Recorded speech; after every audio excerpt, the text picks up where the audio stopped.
Assalamualaikum warahmatullahi wabarakatuh. Allahu Akbar, Allahu Akbar, Allahu Akbar, Allahu Akbar kabira, walhamdulillahi katsira, wa subhanallahi bukratan wa asila. La ilaha illallah wahdahu la syarika lah, wa nasara abdah wa azza jundahu wa hazamal ahzaba wahdah. La ilaha illallah wallahu akbar, Allahu akbar walillahil hamd. Innal hamdalillah nahmaduhu wa nasta'inuhu wa nastaghfiruh wa na'udzu billahi min syururi anfusina wa min sayyiati a'malina. Wa may yahdihillahu fala mudilla lahu wa may yudlil fala hadiya lahu. Asyhadu an la ilaha illallah wahdahu la syarika lahu wa asyhadu anna Muhammadan 'abduhu wa rasuluh. Allahumma shalli ala Muhammad wa ala alihi wa sahbihi wa man tabi'ahu bil ihsani yaumiddin.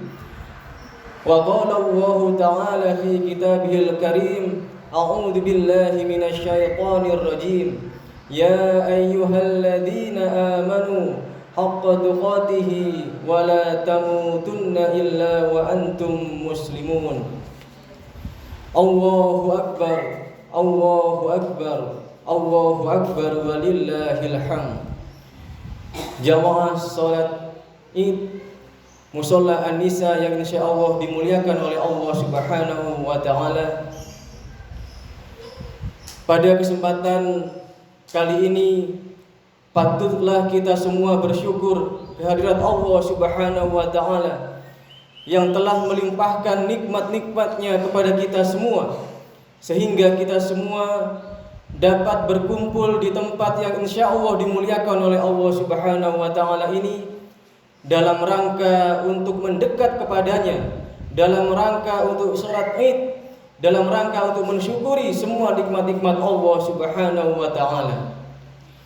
Jamaah salat Id yang insyaallah dimuliakan oleh Allah Subhanahu wa taala, kita berkumpul dalam momen pada kesempatan kali ini dalam dua suasana hati yang berbeda. Suasana yang pertama, mungkin saat ini kita senang karena kita sudah berhasil melaksanakan ibadah Ramadan 1 bulan lamanya. Mungkin kita juga senang bahwa saat ini kita bisa berkumpul dengan keluarga yang sudah lama-lama kita nantikan. Mungkin kita juga senang karena sebentar lagi kita bisa menikmati makanan-makanan yang kita sukai, minuman-minuman yang kita sukai, setelah 1 bulan lamanya kita menahan itu semua. Dan yang pasti para jamaah sekalian, bagi orang-orang yang beriman, ada perasaan yang sangat sedih, yang sangat mendalam, karena kita semua telah berpisah dengan bulan yang sangat mulia, bulan yang sangat dimuliakan dan diagungkan oleh Allah Subhanahu wa taala, yaitu bulan Ramadan, yang belum tentu tahun-tahun yang berikutnya kita akan berjumpa dengan Ramadan yang akan datang.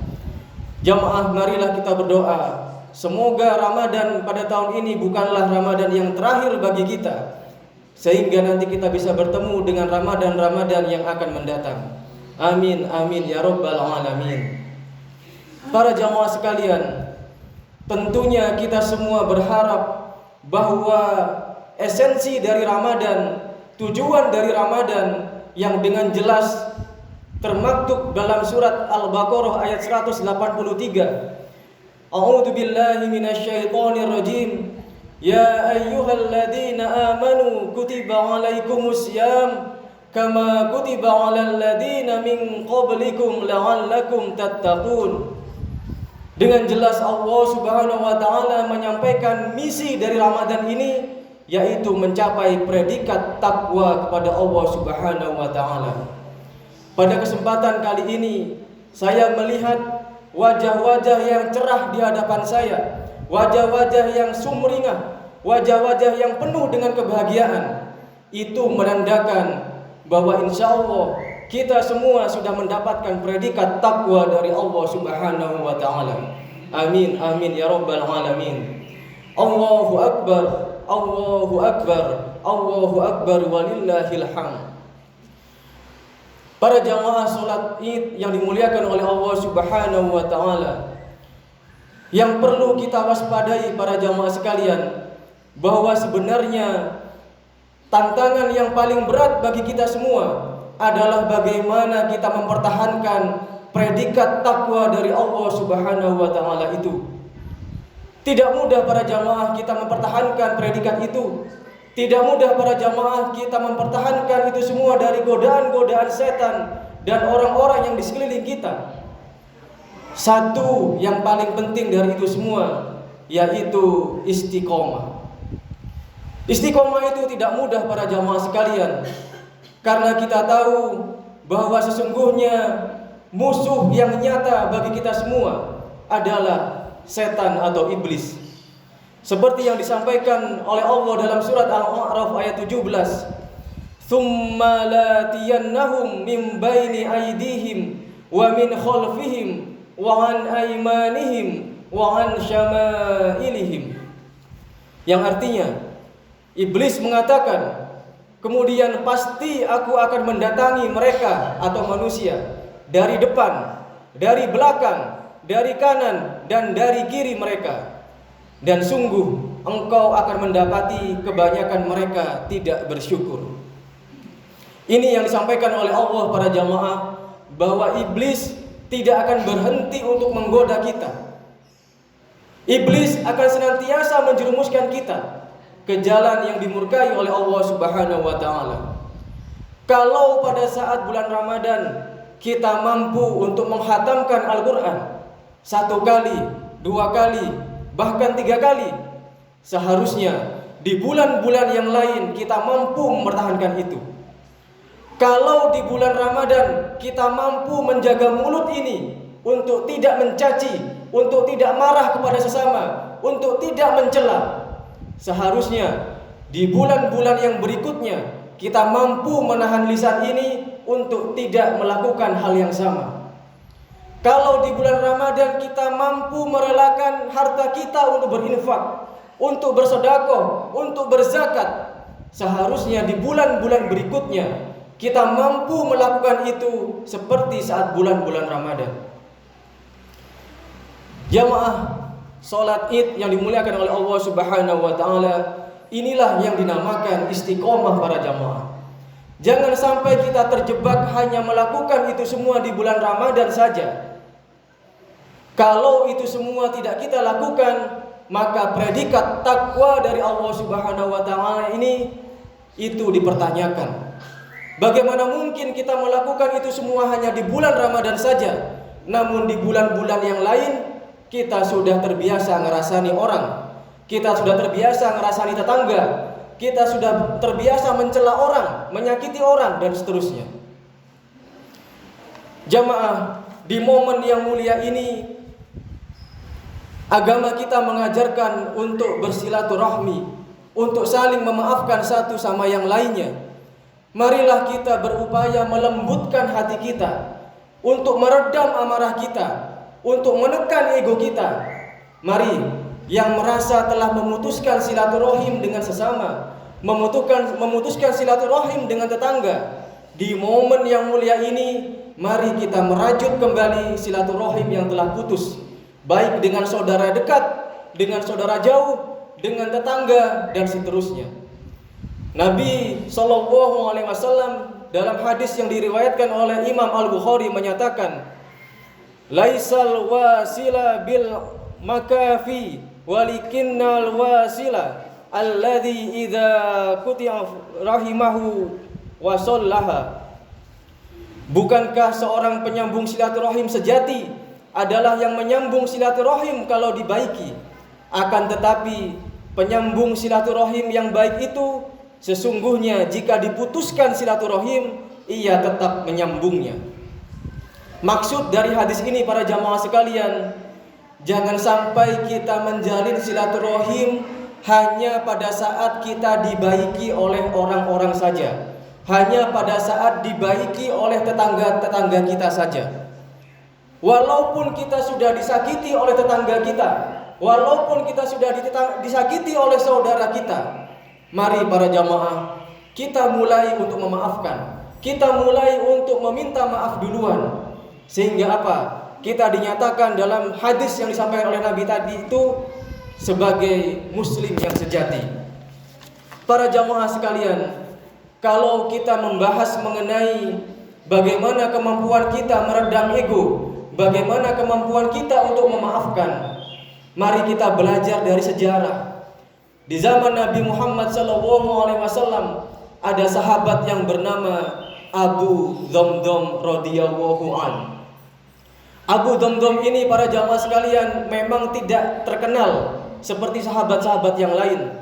Namun Nabi Muhammad SAW menjaminnya masuk surga di hadapan para sahabat semua.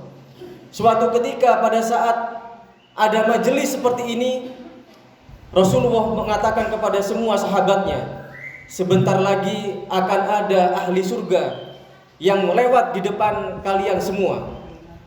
Para sahabat kemudian penasaran, siapakah sebenarnya orang yang dijamin masuk surga oleh Allah Subhanahu wa taala itu? Ternyata Abu Dhamdham para jamaah sekalian. Para sahabat kemudian penasaran dan akhirnya ada satu sahabat yang mengikuti sampai ke rumahnya, sampai menginap 3 hari. Dia memperhatikan sebenarnya apa amalan yang dilaksanakan, yang dilakukan oleh Abu Dhamdham sehingga dia dijamin masuk surga oleh Allah Subhanahu wa taala. 3 hari lamanya sahabat ini melakukan pemantauan.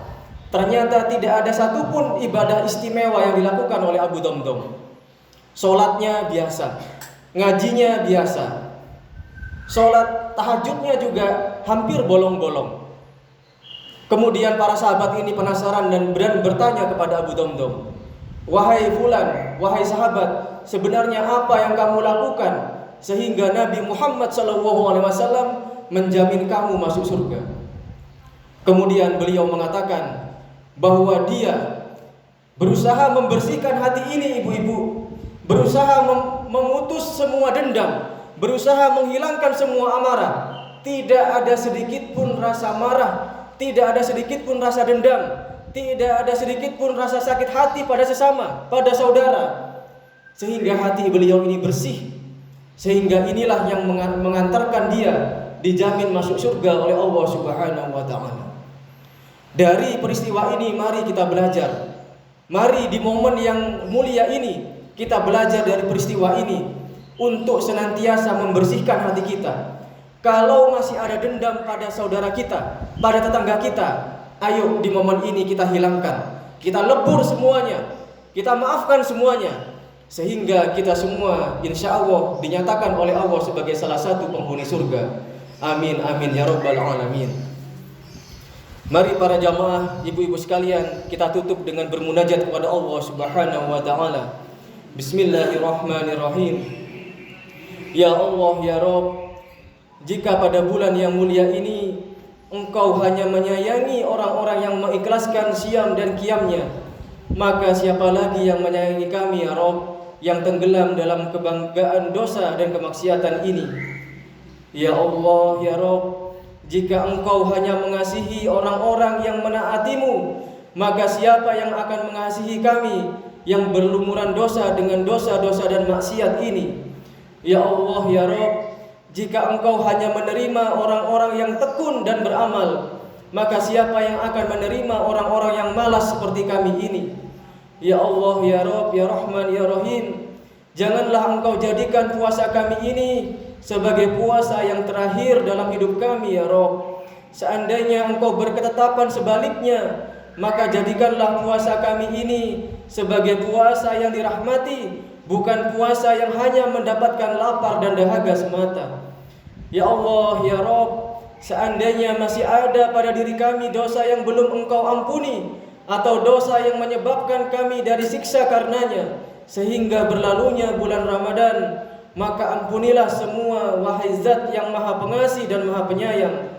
Ya Allah, kami berkumpul di hadapan-Mu pada kesempatan kali ini, sebagaimana kami akan berkumpul di hadapan-Mu pada hari kiamat kelak.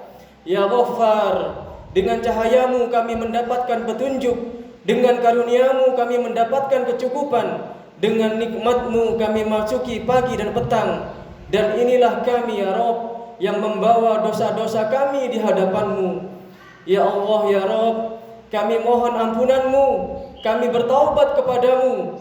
Engkau limpahi kami dengan kenikmatan, tapi kami melawan-Mu dengan kemaksiatan. Kebaikan-Mu turun kepada kami, dan kejelekan kami naikkan kepadamu. Tidak henti-hentinya malaikat yang mulia mengantarkan kepadamu kejelekan amal kami, tapi itu tidak mencegah-Mu untuk melimpahi kami dengan nikmat-nikmat-Mu yang tiada henti. Rabbana hablana min azwajina wa dzurriyyatina qurrata a'yun waj'alna lil muttaqina imama. Allahumma ighfir lil muslimina wal muslimat wal mu'minina wal mu'minat al ahya'i minhum wal amwat innaka sami'un qaribun mujibud da'awat wa ya qadiyal hajat. Rabbana atina fid dunya hasanah wa fil akhirati hasanah wa qina adzaban nar wa qina adzaban nar wa qina adzaban nar. Subhana rabbika rabbil izzati amma yasifun wa salamun alal mursalin walhamdulillahi rabbil alamin.